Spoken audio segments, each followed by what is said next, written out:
Welcome back to Season 5 of Decision Points. I'm David Makovsky, the Ziegler Distinguished Fellow at the Washington Institute for Near East Policy, and I'm happy to go on this journey with you. In just 9 days, the country will make a critical decision on who will lead the United States. With a war raging in the Middle East, this election holds significant implications for U.S. foreign policy. Today, we'll focus on the policy trajectories of the leading presidential candidates, with a particular emphasis on their positions regarding the Middle East. We'll explore how these policies could impact not only U.S. Israel relations, but also broader regional dynamics, including potential day-after plans for Gaza, diplomacy with Arab states, and the critical question of Iran. To help us navigate these important issues, I'm delighted to be joined by two distinguished guests, Tom Nides and Victoria Coates. Tom Nides served as the former U.S. ambassador to Israel under President Biden and brings with him years of experience serving in Democratic administrations. Victoria Coates is the former Deputy National Security Advisor for the Middle East to President Trump.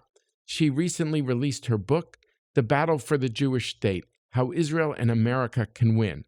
I'll begin our discussion with Tom Nides, and then I'll turn to the conversation with Victoria Coates. Tom, welcome to Decision Points. Thanks, David. Glad to be here. Let's just begin with something more general, which is how do you see Harris administration's Middle East priorities? Well, I think it's first and foremost the protection of the state of Israel. I think she has said this 500,000 times, that she has Israel's back. And I think as someone who cares deeply about Israel and the security of Israel and getting the hostages back and what's going on with Hezbollah and Hamas, having a candidate for president like Kamala Harris, who has got the experience, who's been sitting at the elbow of Joe Biden, who, as he likes to say, you don't have to be a Jew to be a Zionist, has sat at his elbow for the last 3.5 years. And for her to make the commitment that she has, as Joe Biden has Israel's back, is shown over and over how important that is. So I think that is number one. And obviously we can build upon that. But I think for those of us who are Jews, those of us who care deeply about Israel, Jews and non-Jews, knowing that the potential next president of the United States has Israel's back is what makes me sleep at night. As you said, she's been the vice president for all these years. And what we know about the Middle East is one thing, is that there's curveballs all the time. And there's a lot of bad actors out there, Iran, Hezbollah, Hamas. And what her critics want to know, and I want to give you a chance to take their criticism head on, is will she be really unflinching in dealing with these very bad actors? When the inevitable crisis comes, will she be up to the test? I mean, Joe Biden has been in foreign policy all his life. How do you respond to that? I need to step back because as the former American ambassador to Israel, the chances of me supporting Kamala Harris, if I didn't believe in my kishkas that she had Israel's back and would stand up to Hamas and Iran and Hezbollah and the Houthis, I would not be supporting her. I don't care how much I'm a liberal Democrat, how much I love Democrats. I just wouldn't do it. Not for my former job, not that I care about. I am a person of action. Words are really interesting to me, and everyone makes all these promises and people say all sorts of things. What I like to see is when push comes to shove, when decisions need to be made, how do these candidates operate? And so I go back, I step back and look at, okay, what has happened since the 12 weeks that she has been, or 13 weeks since she's been the nominee? Number one, the Democratic Convention. That was her convention. She was in charge of that convention. The platform was her platform. Now, for those of your viewers who don't understand what a platform is, the platform is basically the foundational vehicle in which the parties nominate a candidate and talk about the issues. This platform on Israel was probably the strongest platform in the history of the Democratic Party. With all the noise coming from the Palestinian community, the Arab community, this particular platform was the most pro-Israel platform. It was her platform. Number two, for those of you who watched the convention, one of the single most emotional times for me was when the Kirsch family, the Goldberg Kirsch family, stood up there and talked about their kid. Okay? You could have heard a pin drop in the place. It was an emotional time. She made the decision to have them come to the convention. She made sure that they were respected. There wasn't a peep. There wasn't a protest. There wasn't any pushback whatsoever. You'll say, of course it shouldn't be. That's not true. This is the most liberal part of the Democratic Party at the convention. For those of you who have ever gone to a Republican or Democratic convention, these are the true believers who show up at these places, okay? It was her convention. She made sure they were not only respected, but celebrated to make sure they understood the Democratic Party. Third, I hate playing the Jew card, like, oh, her husband's a Jew, but I'm still doing it, okay? I spent a lot of time with Doug Emhoff, okay? Doug is my friend. I've been dealing with Doug for the last 2 years on his quest on the anti-Semitism. He is not going around the country talking about anti-Semitism because this is his shtick, that he's doing this because not only he cares, but more importantly, his wife wants him to do it. To be clear, if the vice president wasn't supporting Doug doing it, he wouldn't do it, because that's just the way it works, guys. I've been around Washington for a long time in my career. So the things that she is in control of, the things that she's making those decisions on, the convention, the platform, Doug's involvement, her support for the state of Israel is fast and important. And I think that's what we judge people on, not what they say, not their lips move. And what they say is, when push comes to shove, what have they done and what have they said? And I am fully convinced that Kamala Harris, the Vice President of the United States, as President of the United States, will be a strong, strong supporter of the security of the state of Israel. That means standing up to bad actors, even if there's a certain wing of your own party where it might be a minority, but it might be a vocal minority. 100%. Listen, I'm a liberal guy, and I have no problem with people on the left if they want to speak up and speak out, or quite frankly, those on the right. I don't like it necessarily, but that's our process. That said, the vast majority of Democrats and the vast majority of Republicans support the security of the state of Israel. As she said 100 times, I have Israel's back. I support Israel to be able to gain his hostages back. I have no problem with them destroying Hamas. They should push back on Hezbollah and stop the rockets going into the north of Israel. The support of attacking the Houthis to make sure that the straits are free for passage. All those things, the things that matter to me as a Jew, those matter to the security of the state of Israel. She has been steadfast on those. So from my perspective is, I don't know how much more one can do.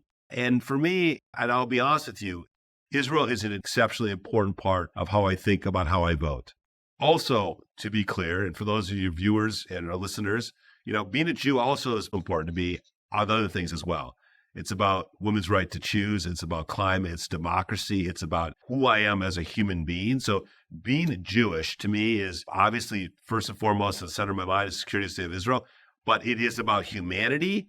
Your listeners need to understand this is not just about Israel. It's about the totality of what it's like to be an American Jew in today's society and fighting anti-Semitism. So again, I don't want to lecture your listeners, but to me, as a little Jewish kid from Minnesota, I did not grow up religious, as you know, David. I was a Reformed Jew, like many of your listeners, Both of us from the Midwest, I should add. Yeah, and I just, I care about not only being Jewish to support the state of Israel, I care about being Jewish because of the humanity that comes with being Jewish. All right, well, I got a whole slew of Middle East questions, so I was going to pick up on some of the points, but I just want to deal with one macro bilateral issue, and there's going to be a lot of views about, do you like Bibi Netanyahu? You don't like Bibi Netanyahu. I think right now, his coalition, you and I, and we've had so many conversations when you were ambassador and before and after, right now his coalition looks solid, and he could be prime minister till 2026 and maybe even beyond. And we know that here, Biden and Bibi, for all of their going back decades, wars test relationships, and coalition maintenance is not easy. And there are times where you're going to question people's conduct, even if you accept the premise of a just war. Here, she doesn't have that same reservoir of relationships with him in the same way. And it's also up to him. I mean, she's going to be the president of the United States, not him.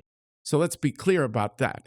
How do you see these two getting along? As someone who is an ambassador, what is the ingredients for two people who might not have a long-standing relationship to somehow persevere despite all the problems? And yes, air your grievances and critiques as you deem warranted. Don't pull your punches. But how do you see these two getting along?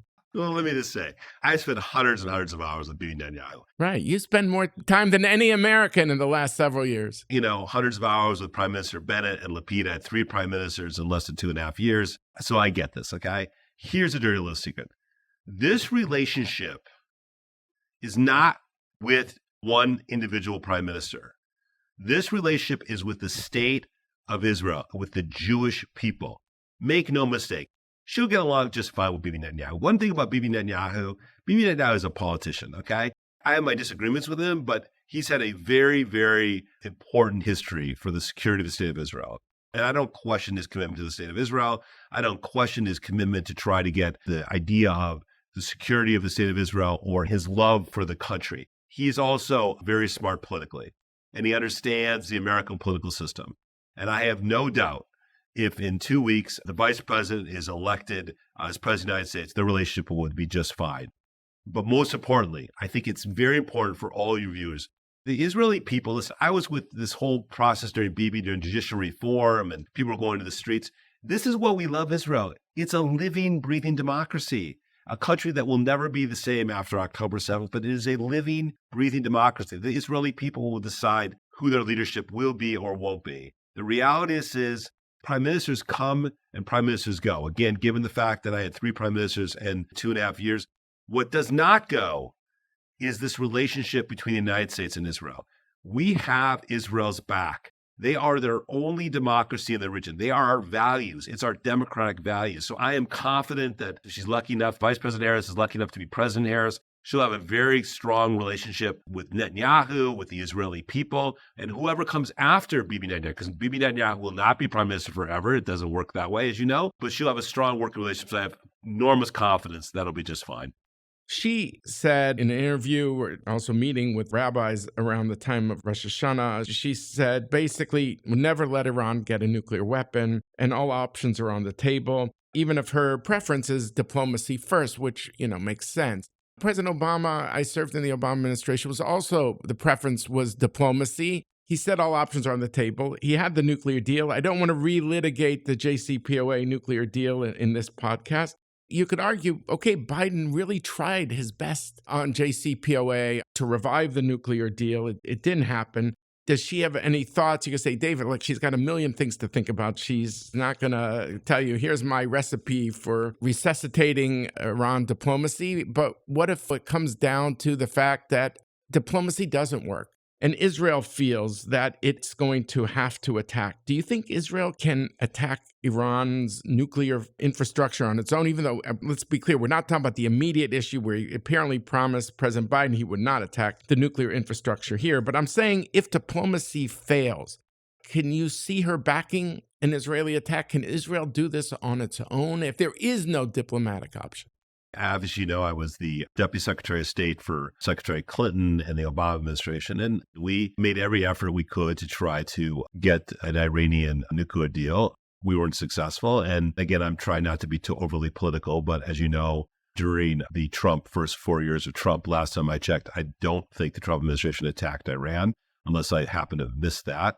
Nor do I believe during that 4-year period of time that Iran stopped their nuclear program. I know there's a lot of revisionist history here. Again, I'm not trying to be overly political, but there is a reason why the Trump administration, the Obama administration, the Biden administration, and Bush 43 and 41 have not attacked Iran. It's complicated, guys. And as you know, with that comes putting our own forces in harm's way, our American troops. We have many American troops in the region. So does anyone sit around and say, well, wouldn't it be grand to get into a war with Iran?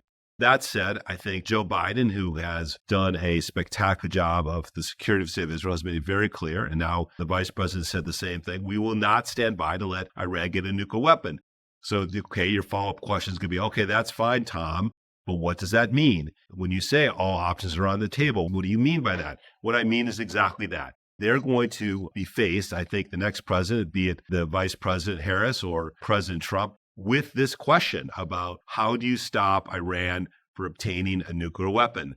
I think if you believe what you read in the New York Times, and of course, I believe everything I read in the New York Times, that Israel is on the verge of a fairly significant attack on Iran. I think as you also assume, if you believe what you read in the New York Times, that the Biden administration has said to the Israelis that we have your back. In fact, again, I like to say actions speak louder than words. As you know, our most sophisticated defense systems have been sent to Israel less than 10 days ago to protect retaliatory attacks on Israel. Just for our listeners, right? That's the THAAD, high altitude missile defense. Yeah, it's the next generation of our missile defense systems. It was sent there to protect the state of Israel. And do I remind your listeners that the Biden-Harris administration sent very large ships that are sitting still in the Mediterranean. General Kurilla, who is the head of CENTCOM. That's the U.S. Central Military Command for our listeners who might not know CENTCOM. He's the big cheese, and he's been working every day and every night on the protection of Israel on a potential second attack or third attack by the Iranians. So I am a big believer, actions speak louder than words. When a push comes to shove, when the question of who's going to protect Israel, who's going to stand in Israel's shoes, both Biden and Harris have done that. And by the way, I just want to make sure for your listeners to understand, at an enormous political cost. As we all know, this has not been simple for the Biden-Harris administration. You know, none of us are idiots. We're 2 weeks before an election. There are individuals in many states who are obviously very concerned, as I am, about the humanitarian toll of innocent people. I get it. I understand it. But the Biden-Harris administration have not wavered on the security of Israel. So as you go back to your first question, I'm not trying to filibuster. Very simple. All options are on the table with Iran. It's proven by what's already to happen, I think, in the next few days as it relates to Iran. Again, I'm not in the White House. I don't really know. I just read what I read and talk to who I talk to. But we are going to basically protect the state of Israel, and all options, in my humble view, will be on the table if the vice president is fortunate enough to become the president of the United States. So let's talk about Gaza for a minute. And look, October 7th was an earthquake for many. What are the lessons that you think she draws from October 7th? Well, first of all, again, David, like you, like me, and like many of the people listening to this podcast, every day, a day does not go by that I don't talk to one of the hostage families. The difference in Israel than America, every single Israeli is engaged in this. I mean, it would be as if 350 million Americans knew someone who died in the Twin Towers. You know what happened to the psychiatry of America after 9/11. Everyone says, well, this is Israel's 9/11. It's so much more significant than 9/11. As significant as 9/11 was, because Israel's only 9 million little people. Okay, there are only 9 million people that live in Israel. Every single Israeli. I know a half a dozen people who lost their kid on October 7th. That's me, this little Jewish kid from Minnesota who was just the ambassador. And every single Israeli has a family member who is now fighting in the IDF. I mean, we don't have that in America. So what you said, it changed Israel forever. What's the lesson learned?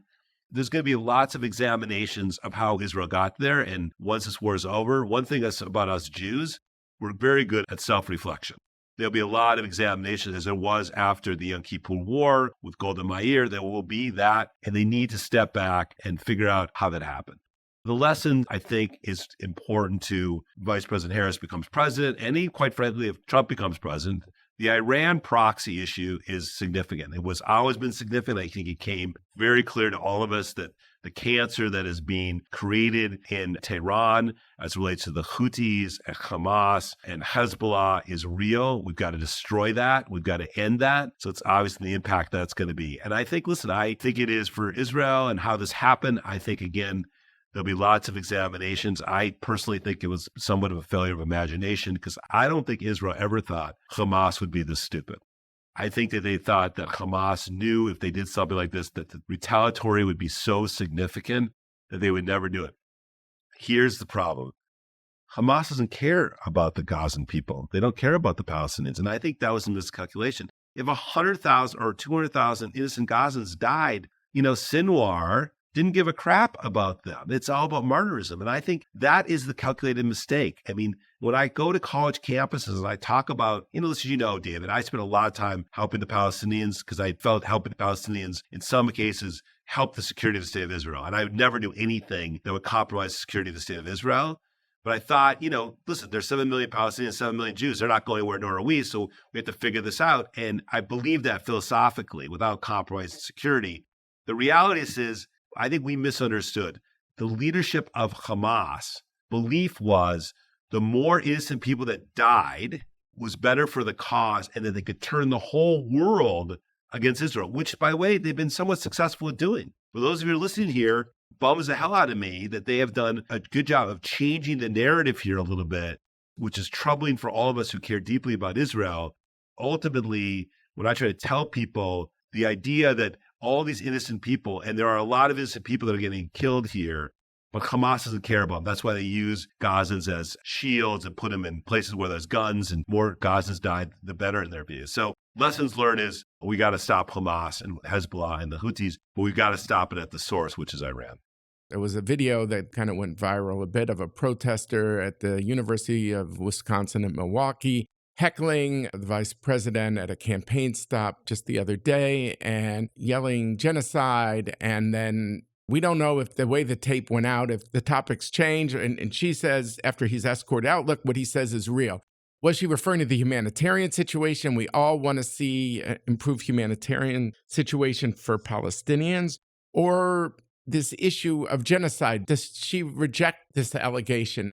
This is not about genocide, and this is about humanitarian crisis that has been created in Gaza. Yes, created by Hamas. This could end tomorrow if Hamas just gave up the damn hostages, give their families back, okay? This could end tomorrow. This is completely in the hands of Hamas, and thank God Sinwar is dead and the other leadership. This could end tomorrow. That said, you cannot be a Jew, in my humble view, and not feel badly for innocent Gazans who are being killed or don't have the humanitarian resources that they need. That's not about saying, oh my God, Israel doesn't have a right to defend itself. Of course they do. But what kind of human being would any of us be if we say, it's their problem? You know what? We don't need to feed them. We don't need to house them. They're all the same. And what upsets me more than anything, as someone who's spent a lot of time on this topic, this fight is not with the Palestinian people.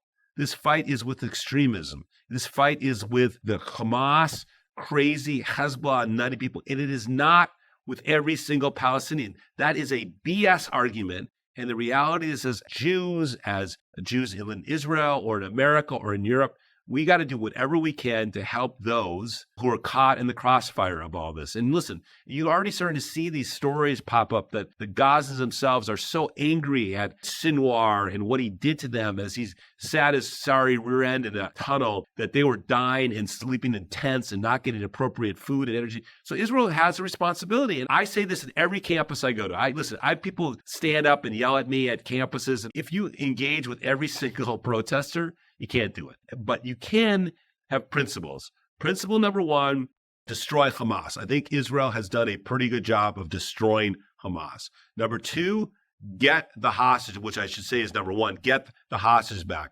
And number three, I do believe fundamentally that we need to do a better job of the humanitarian crisis that's in Gaza. And I think, ultimately I support it, I want it, and I think I articulate the same views as the vice president does. People say, well, you could be the next White House chief of staff, who knows?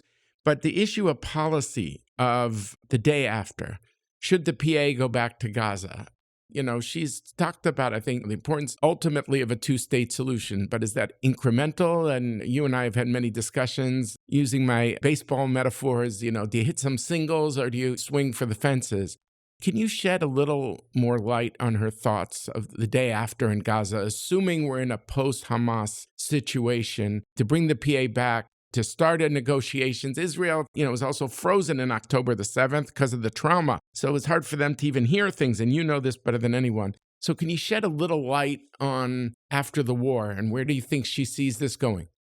I can't speak for her, but let me do step by step. I think step number one, obviously, the war needs to end, and we have to define what that means. As remember, Hamas is an ideology, guys. So if your listeners are thinking that somehow all the Hamas fighters are going to hand over their rifles and go off to Tunisia, that's ridiculous. That's not happening, okay? But it's an ideology, and for all practical purposes, they've destroyed the operational impact of Hamas.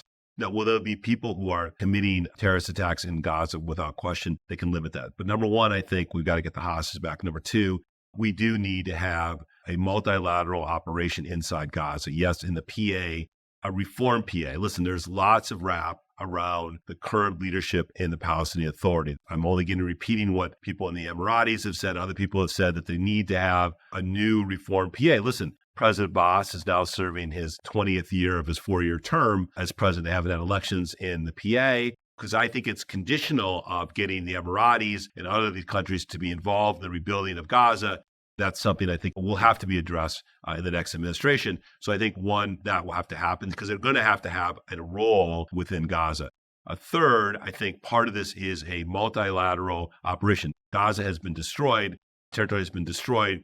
It's going to take $15 to $20 billion to rebuild the infrastructure of Gaza. Obviously, the Emiratis, the Saudis, the Qataris, even the Egyptians will have to play a role in that. And it will have to play a role in the security with the PA helping the mechanics, but also the rebuild of this. One of the lessons we learned about the Abraham Accords, as much as I disagree with many of the decisions of the Trump administration, I give them credit for the Abraham Accords because I think it's an exceptionally important vision of what could potentially happen when these Arab countries work together. It's proven if you can get these Arab countries to come in and help us rebuild Gaza, that is the beginning of a long-term solution to the region. So, and again, I'm a big believer that whoever the next president is will in fact be part of a Saudi normalization with Israel, because I think that's just the right policy decision and it will change the security of Israel forever. And so that's one of the reasons that Joe Biden and Kamala Harris were so leaning into this. Because it's important. I mean, it can change literally. And it's not just Saudi Arabia. It's all the rest of the Muslim countries. It's Malaysia, it's Indonesia, it's Kuwait, it's Qatar. So, I mean, there is a huge possibility. So I think this is step by step. I am sadly a bit of an incrementalist. Listen, would I love to say, oh, yes, let's have a two-state solution? Okay, let's all be honest here, okay, guys? We can talk about it. I'm fine to talk about it. But the chances of that actually being implemented over the next year, I don't think is realistic. But I think in the meantime, what is realistic is fundamental things to not only change the lives and trajectory for the Palestinian people, rebuild Gaza, get a Saudi normalization. That, to me, my friends, is real and possible. So the pressure inside from a certain wing of the Democratic Party, they might be a vocal, noisy minority, but it's there. They want more conditionality of weapons. According to Defense Minister Gallant, has 7 fronts, he says, if we're counting different Iranian proxies, as you've pointed out, the Houthis, the Iranian militias in Iraq, the Iranian militias in Syria, all of them are firing rockets. They're not just signing petitions.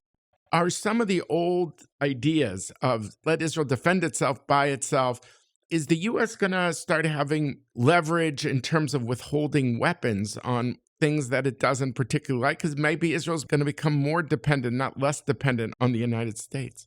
I think you can only take what the vice president has said. She does not support conditioning aid, period, full stop. She's said it 150 times, okay? We are not going to condition aid for the state of Israel. By the way, I didn't say however, and I didn't say but. I made it very clear, no conditioning aid. But Israel also has a responsibility to do the things that they need to do. As a democratic Jewish state, we need to protect them. We need to provide them the tools to protect themselves. That is why a defense system has just arrived 5 days ago, why our ships are sitting in the Mediterranean, why we shot down many of the 182 ballistic missiles coming from Iran just 3 weeks ago, which is why we've supported Israel every step of the way. That said, we can also put pressure on Israel to basically do some of the things that they need to do on the humanitarian stuff. What is wrong with that? Why can we not tell the Israelis, do a better job? Get your act together. Get more humanitarian assistance to the northern part of Gaza. Listen, I know these people. I know the leadership of Israel, okay? And I know that they react to pressure. It's just true. And by the way, Netanyahu has his own pressure on his right. He's got some very right-wing ideological people who have basically said to him, not a single piece of food, nothing. They're all complicit. That's just a bunch of nonsense, okay, in my humble view. And as someone who cares deeply about how Israel is seen on the world stage, we need to be going overboard. And I say we because I feel like an Israeli as much as an American, having been there, we need to basically be pushing in as much as we can to provide humanitarian aid to those people. And that is our obligation. And that's what we need to do. And that's as a Jews, we need to do that. Be clear, without compromising the security of the state of Israel. And that's what we need to do. And we need to continue saying it, which is why Secretary Blinken has done such a good job of trying to put pressure on them to do the right thing, as Austin has done at the defense, as Jake Sullivan has done, as everyone has done across the board.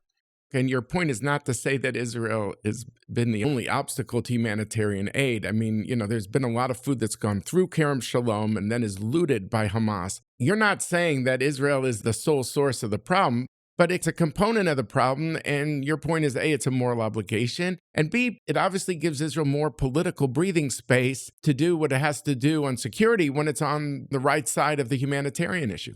I gave a speech, I don't know, a couple weeks ago, and I said, this is not going to be politically a fairly PC thing to say. But guess what, guys?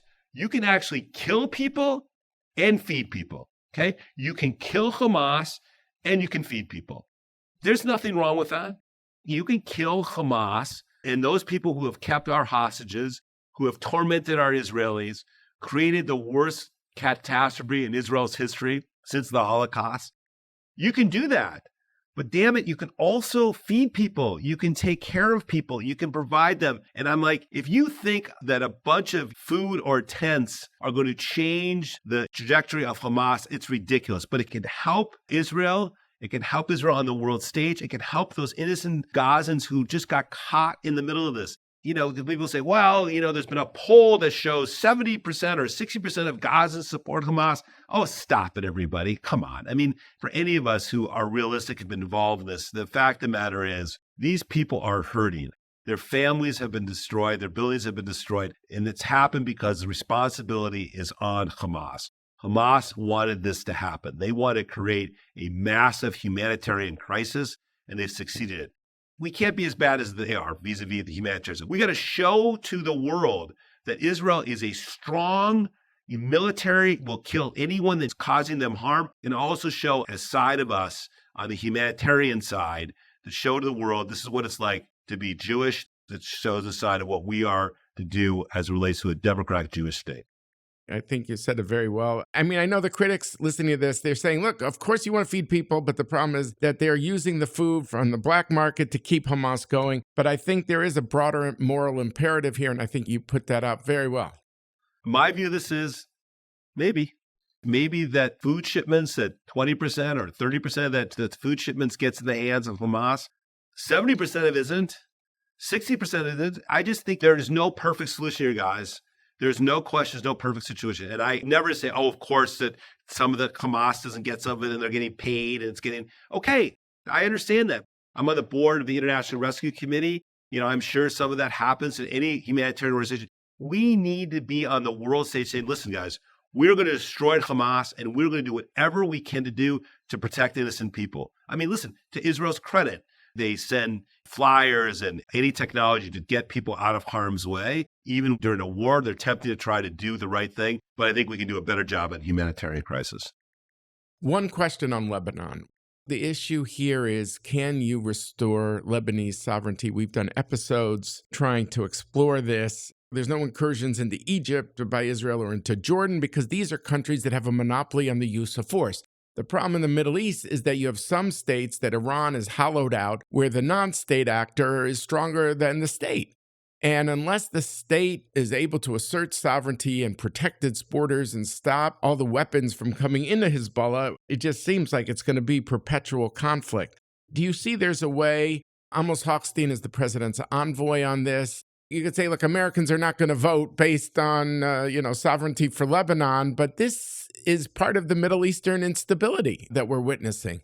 I totally agree with this. Amos and I are quite good friends, and he's tried to do a job which is almost impossible. And as your listeners know, Hezbollah plays a very important role today in the society of Lebanon, and that's unfortunate. And one of the reasons is that the Lebanese government has been quite weak, dysfunctional in many ways, and Hezbollah has, in fact, taken advantage of it. I think Israel has done a spectacular job over the last, a month and a half in dismantling much of the leadership of Hezbollah.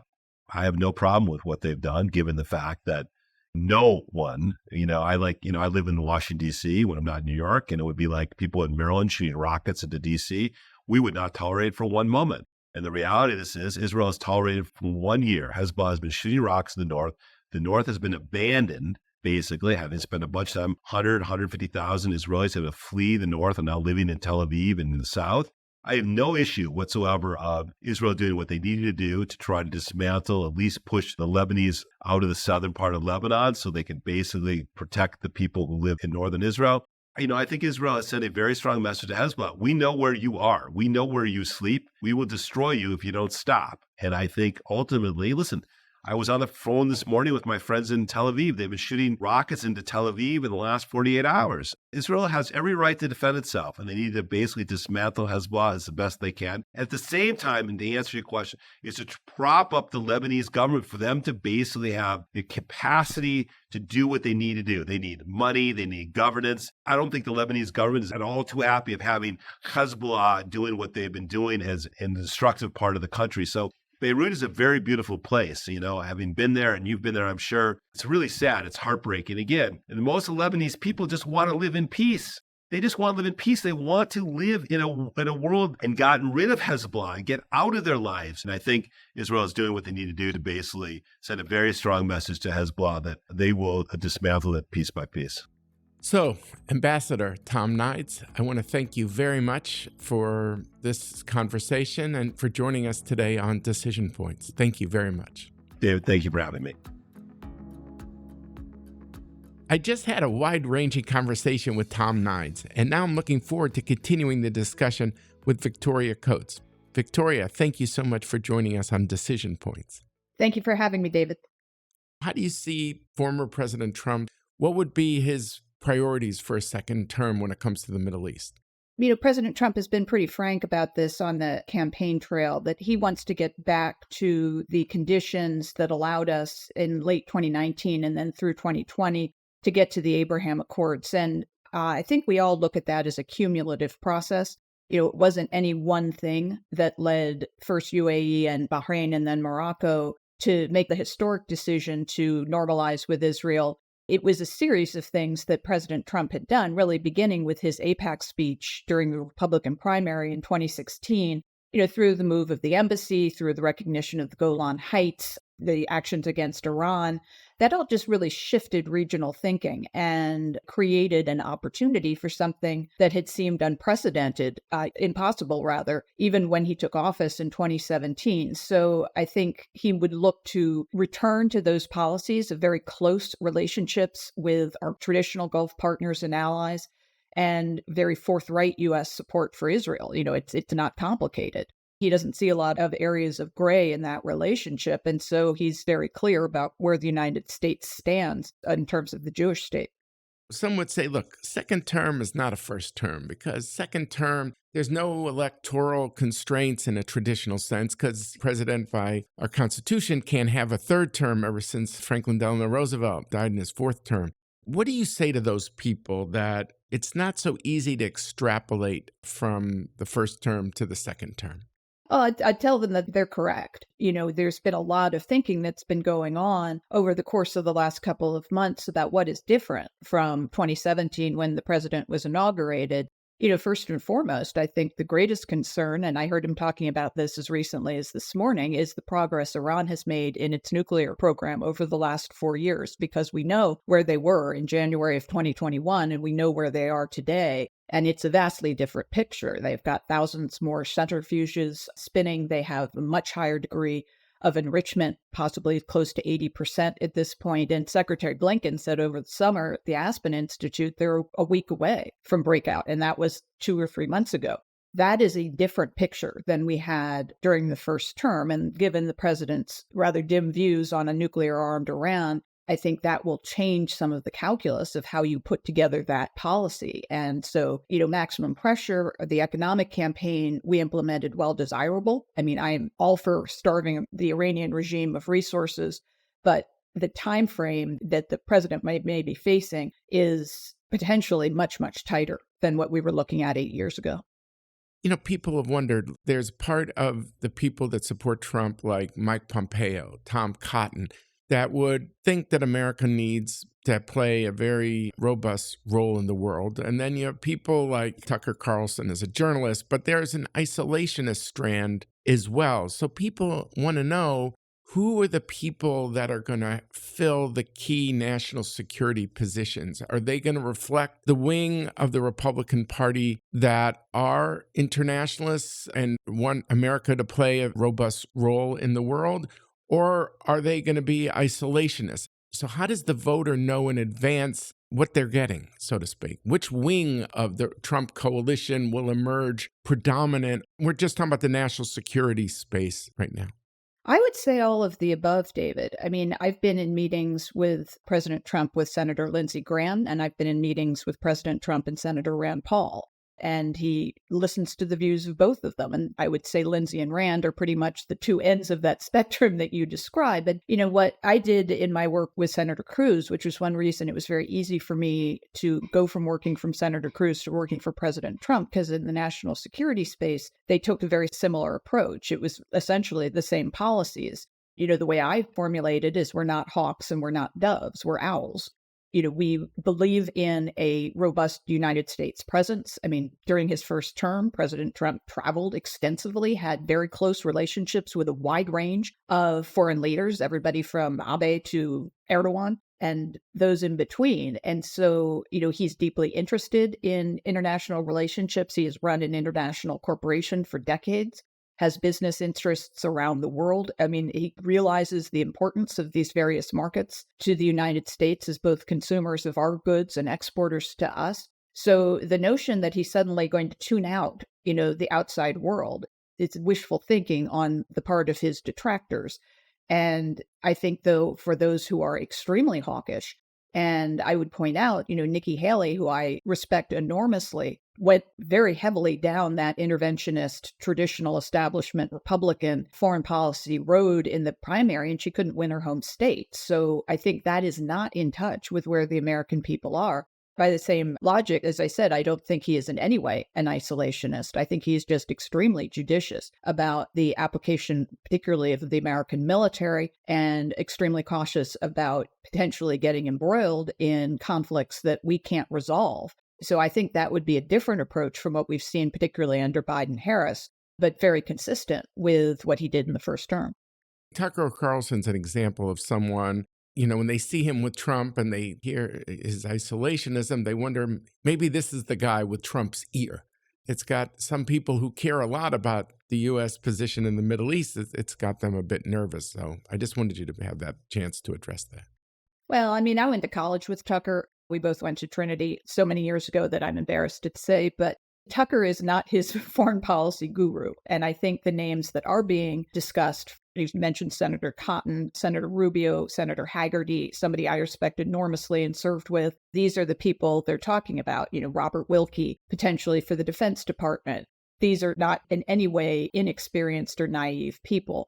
And yet, Tucker has a massive platform. He's been enormously successful, but I wouldn't see him as holding a cabinet position. Because President Trump has talked about a strong support for Israel, but people will say, but if they're isolationist types out there, you can't be an isolationist and have an Israel carve out or a moderate Arab carve out, that ultimately that isolationism is going to creep in other ways. And you're saying, he's listening to people like Marco Rubio and some of the others and Cotton and some of the others that you mentioned, that you don't have to worry that Carlson and some of these others have become the foreign policy gurus. There is absolutely no evidence of that in any of the former president's statements on the trail. I would refer you back to his national security remarks in September, which were quite robust. I would refer you back to his military buildup. It dwarfs anything done under President Biden, who actually, given the inflation that he inflicted on the United States, shrank the defense budget, as opposed to President Trump. Isolationism is just a boogeyman that I think there are very few actual isolationists. And, if you look at somebody like Senator Vance, who President Trump picked to be his running mate this time around, extremely robust in his support for Israel, served in the military. Yes, he is restrained in how he wants to apply American military power, but these people aren't isolationists. I just think it's a straw man, David. Let me just ask about the relationship with Bibi Netanyahu. They met recently in Mar-a-Lago and the president said some warm words, but people wonder, they seem to have such a close relationship during the first term. And yet famously, when Prime Minister Netanyahu contacted Biden, congratulating him on his victory, I think he waited a week to do so. I think I was told there were 28 other leaders that called Biden beforehand. That certainly riled up the president. And I mean, can you say bygones are bygones and they're going to work closely in the future? Again, I'm not saying that Netanyahu is the only person who counts here, but I'm just saying that his coalition right now, as someone who looks at this carefully, is solid at this time. He could still be prime minister for the next 2 years, whether you like him or hate him, and there's all sorts of views. he could be the prime minister. And so you wonder if there's baggage here in the eyes of President Trump that would prevent a harmonious relations between the two.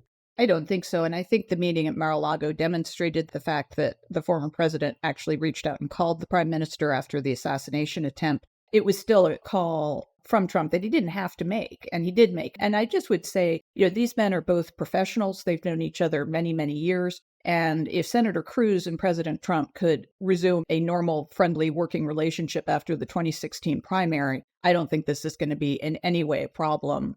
As I said, they're both professionals. They're heads of state. I mean, I know technically the president of Israel is the head of state, but you know what? Head of government, I guess it's the way to phrase it. And I don't think either of them would jeopardize a critical relationship because of personal pique. If you look at October 7th, and as much of an earthquake as that was for Israel and the Middle East, what do you think are the lessons for U.S. Middle East strategy going forward? The primary lesson for the United States is that we cannot fall into a trap of complacency, that these bad things aren't going to happen. In many ways, as more seasoned intelligence professionals than I have reflected, this was a catastrophic failure of intelligence on both sides. The U.S. Israel intel relationship is extremely close. It dates back to President Reagan, who established it formally through an MOU, and is extremely useful to both of our countries. But in periods when we are not being as aggressive on collecting against particularly Iran, I think that bad actors can take advantage of that. Certainly, as the histories of that event are written and more information comes to light, that's something that we need to get corrected.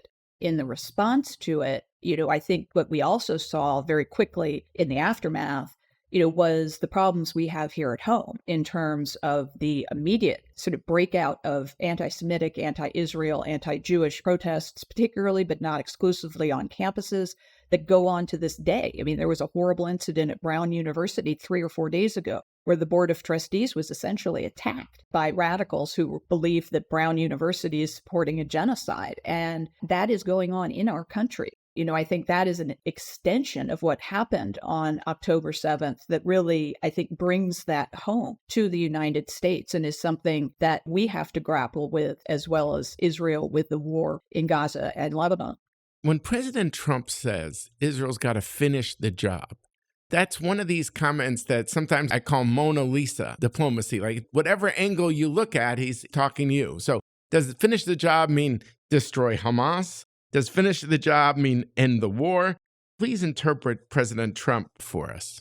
So I think essentially, what he means is that he will prioritize ending the war, but not for the sake of ending the war. What we've seen from the Biden-Harris administration is the prioritization of a negotiated ceasefire, which isn't a victory. And the problem is if you don't actually decisively win a war, and you could argue that Israel's been in this kind of a low-grade conflict for 40, if not 50 years against these Iranian proxies.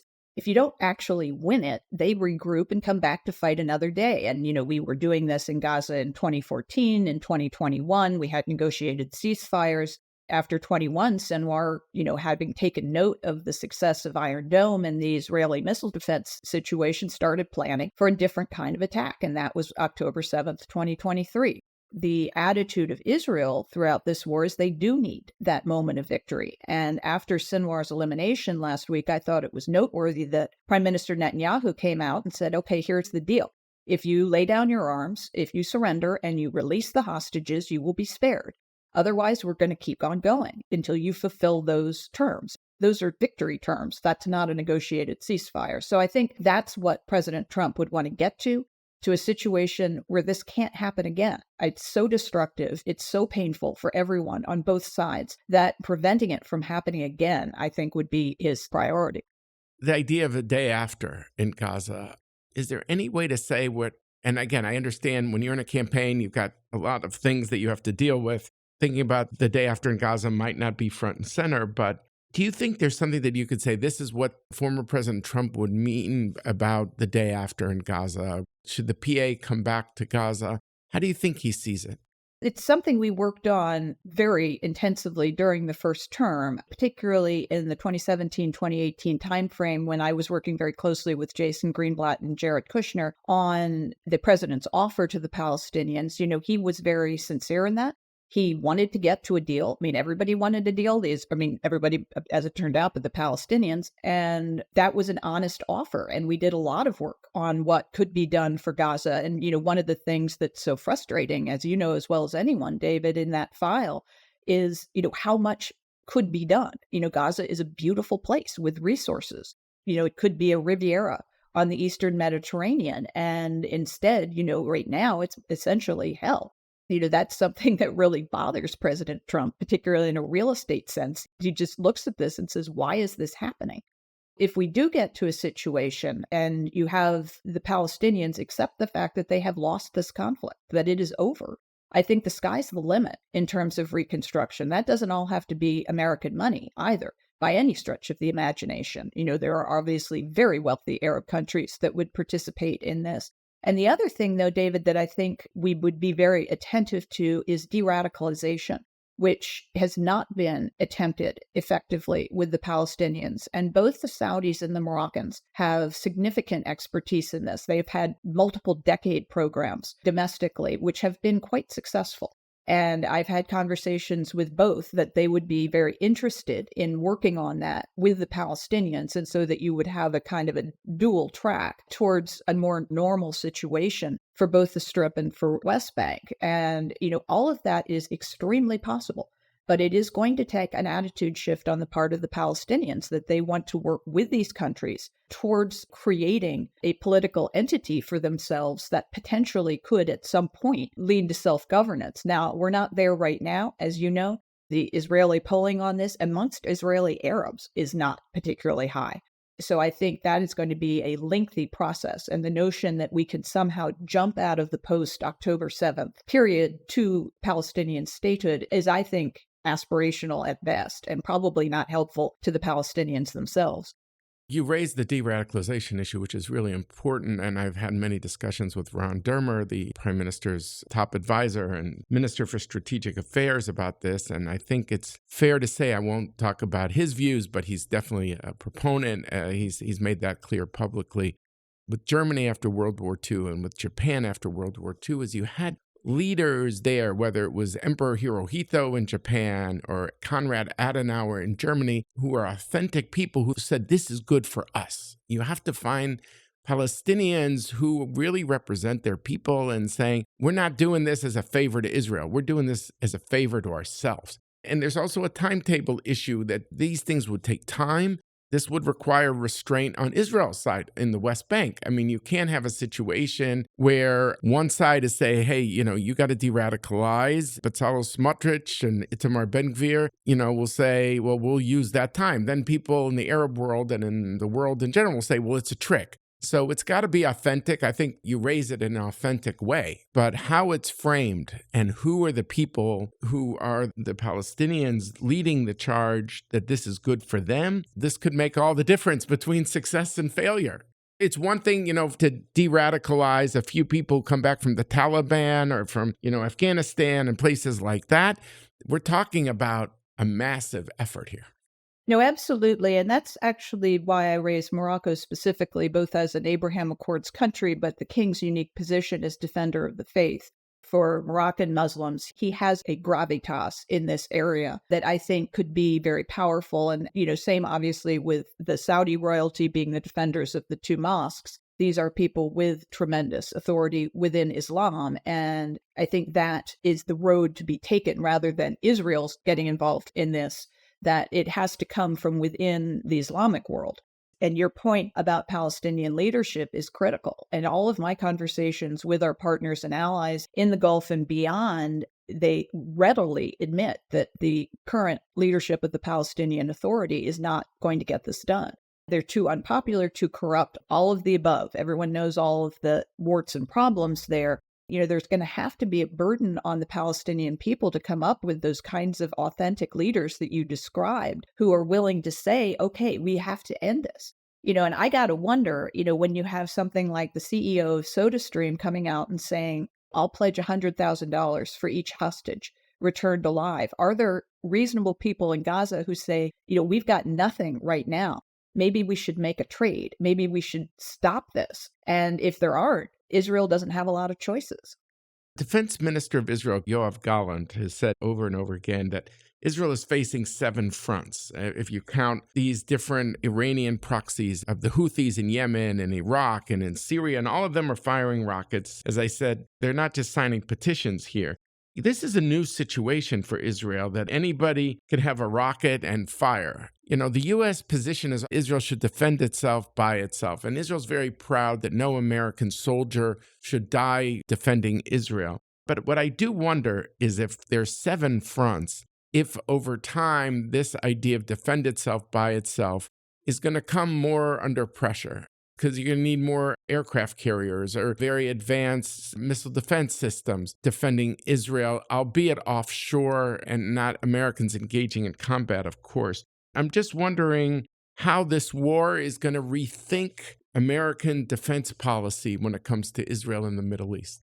Well, I think that's an excellent question, David. And the deployment of the THAAD battery, the Terminal High Altitude Area Defense System, that is a ground-based system. We have the Aegis that are maritime-based, the very similar systems. They do essentially the same thing, intercepting mid-range ballistic missiles. But that THAAD battery is accompanied by 100 American service people who are necessary for its deployment. So they are on the ground. That is unprecedented.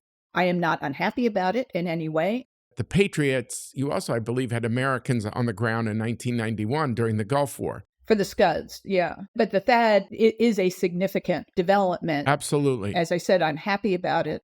The history of U.S. Israel collaboration on missile defense is long and distinguished, again, established by President Reagan. This is a very important collaboration. I would love to see it extended regionally so that we could have Arab partners in the development of those systems, and that could become a regional defense. That is somewhat aspirational at the moment, but heck, the Abraham Accords were aspirational in 2017, so we can dream big. Israel's desire to be autonomous is laudable. We don't want to get involved in a regional war if we can possibly help it. But at the same time, we want to be staunchly supportive of Israel's defenses. So I think what that means is, yes, contemplating these steps as the degree of the so-called Iranian ring of fire around Israel becomes clear. You've also had President Trump talking on the stump a lot about an Iron Dome for the United States. He's using that as shorthand for a larger missile defense program for us here domestically.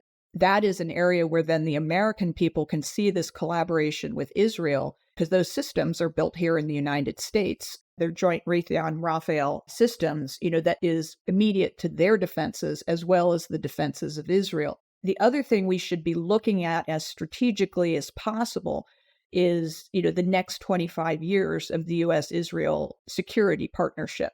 Do we need a period of time to make sure we are developing, in conjunction with Israel, obviously, their self-defenses so they can continue to be autonomous and that they don't develop a growing dependency on us that would be unhealthy? There are a couple of ways this can develop very strategically and effectively, but as you point out, there could be pitfalls as well.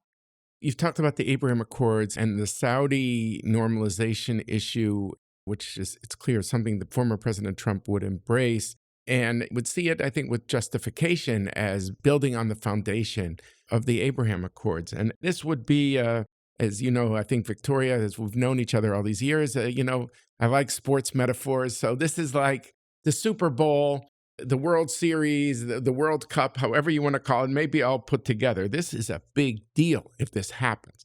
It's clear that President Biden would like this too. I was wondering, some people thought, well, the lame duck session between the election and the inauguration, maybe that's when things are possible. I would assume if President Trump wins, he's going to want to do this himself, given all the challenges ahead. And he's very proud of his relations with the Saudi leaders. That's clear. But part of this deal, and for our listeners, I hope you follow me for a minute here, but it's a package deal. It would be a U.S.-Saudi defense treaty.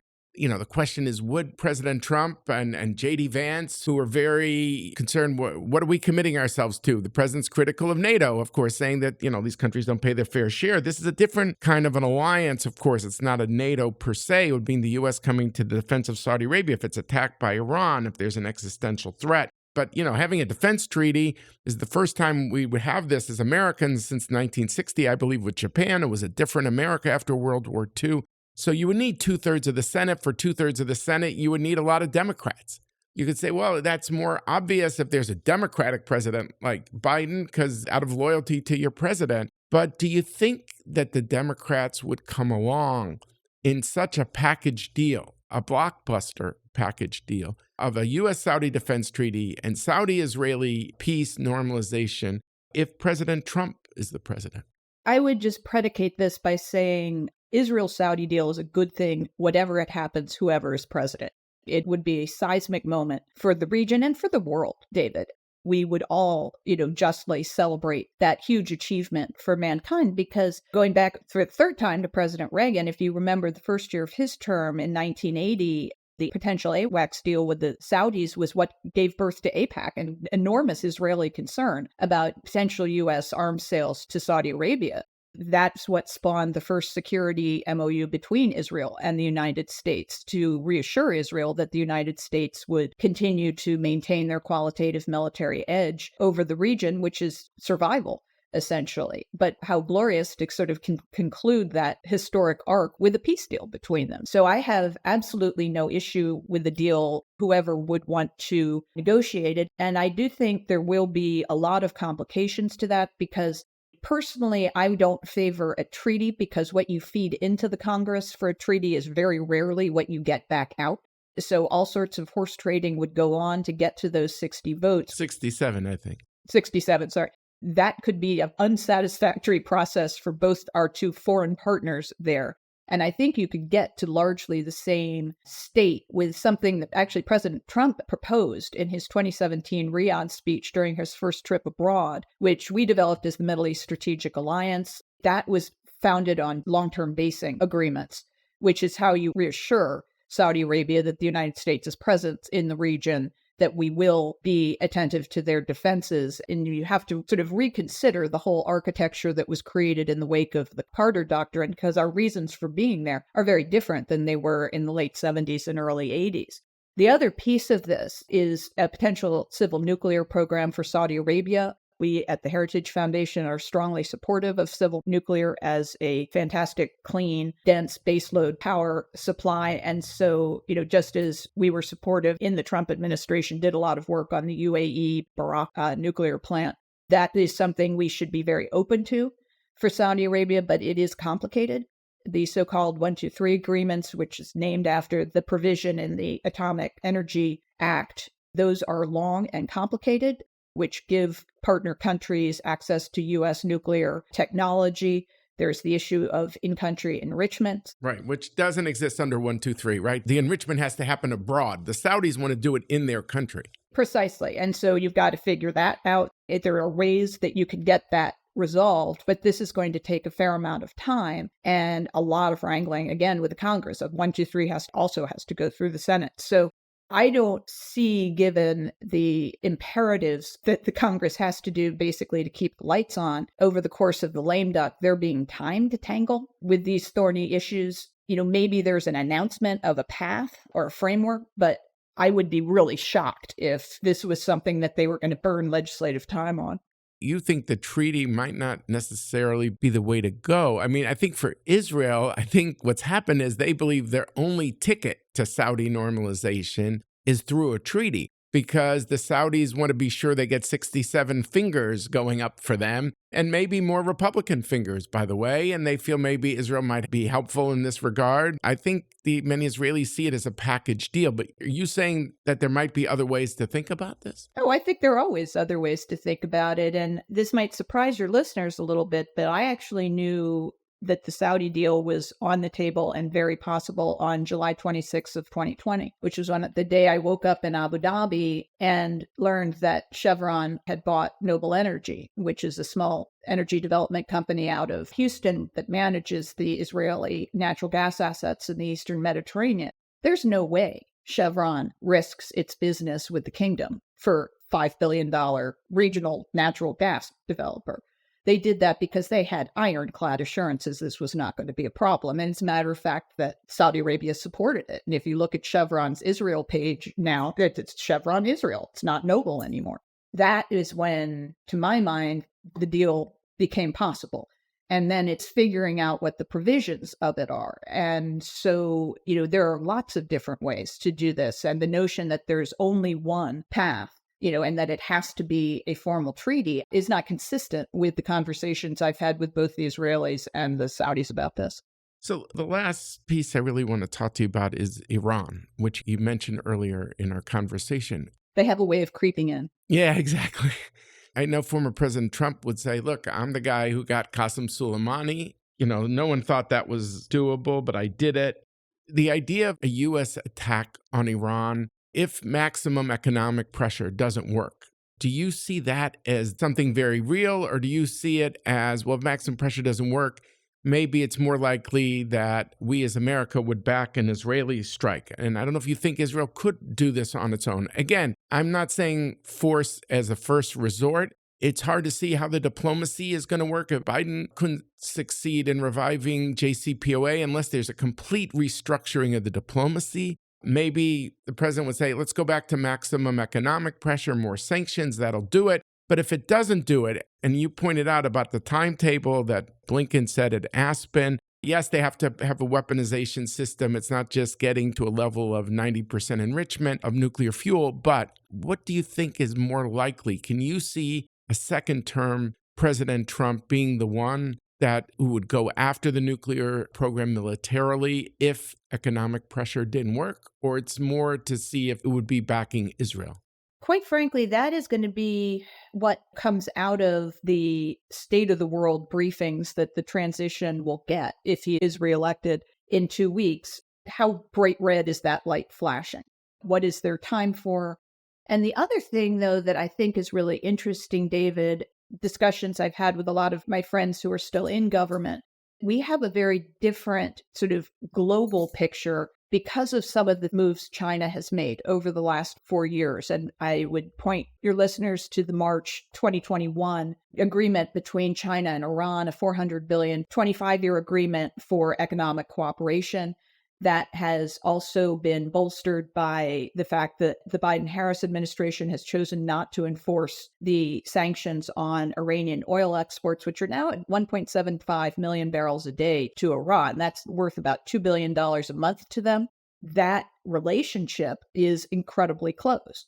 Then we also have the deal between Russia and China in February of 2022, the so-called Partnership Without Limits. And so we're starting to see collaboration between these states. We see North Korean troops in Ukraine. We see Russian missiles going to Yemen, to the Houthi. That, in the 2017 National Security Strategy, we could still aggregate these and treat them as separate threats. It's increasingly metastasizing as these states that have correctly been given pariah status and attempted to be isolated on the world stage have sort of conglomerated together. How the president would elect to deal with that, with the understanding that given Iranian economic reliance on China, China may be complicit in this nuclear development, or is this an area where China will rein them in? Is that a possible venue to prevent the horrible specter we all want to avoid, which is a nuclear Iran? I don't know what the answers to those questions are going to be, but I think that's the kind of scenarios that his incoming team would be grappling with and say, okay, what are our options? Is there something short of a military intervention, which, I'm sure everybody would consider more desirable because this is going to be a very difficult thing to do. As you say, it's not entirely clear Israel can do it independently. So, this, as I said, is a different picture than we had in 2017. That is the kind of strategic decision that they're going to have to make, probably in pretty short order once the new president was inaugurated. This is a complex world we're in. Iran's also helping Russia against Ukraine is also a piece of this. Iran used to be its own actor, and now with its relations with China, with its relations with Russia, it's like an axis, and it complicates our world. Look, I want to thank you so much, Victoria, for this wide-ranging conversation and for joining us today on Decision Points. Thank you very much. Absolutely my pleasure, and I look forward to listening to Ambassador Nides' portion as well. Thank you, David. Thank you very much. Each new U.S. administration anticipates spending less time on the Middle East than its predecessor. Yet history shows that the region has a unique way of demanding attention. This has been true during the Biden administration as well, as they anticipated they would shift the focus towards Asia. Yet events have a way of forcing the U.S. to address ongoing crises in the region. Indeed, the Middle East is central today. We've just had a pair of in-depth conversations. I spoke with two distinguished experts, Tom Nides and Victoria Coates, who each provided valuable insights into how each U.S. presidential candidate envisions the future of American policy towards the Middle East. Our discussion delved into some of the most pressing issues shaping the region, including the trajectory of U.S. Israel relations and how these ties might evolve under the next administration. We also explored potential day-after scenarios for Gaza, what happens after the current conflict, and how each candidate sees the U.S. role in stabilizing the region. Finally, we examined the crucial question of Iran, its influence on regional dynamics, and how U.S. defense policy might change as a result of the war. With the region at a turning point, the next administration's approach will be pivotal in shaping both short-term security and long-term stability. I want to thank Tom Nides and Victoria Coates for offering a wealth of experience and perspective to help us better understand the candidates' policies. I see this as a contribution, helping us so we can make the most informed decision possible as we head to the polls on Tuesday, November 5th. So, if you're an American citizen, I hope you go out and vote. Thank you very much for joining us on another episode of Decision Points. Thank you to my dedicated team of research assistants at the Washington Institute for Near East Policy. I want to thank Rena Gaber, Simone Seidmeyer, Sydney Hilbush, and Gabriel Epstein. I also want to thank Rob, Hadia, and the production team at Podville Media, and listeners like yourselves for making this podcast possible. Please leave us a 5-star review so we can continue to grow this community. Subscribe to Decision Points on Apple Podcasts, Spotify, Acast, or wherever you get your podcasts. And if you're on WhatsApp, X, or a variety of social media platforms, I invite you to share this show with your friends. To our listeners from all over the world, thank you for listening to this season of Decision Points.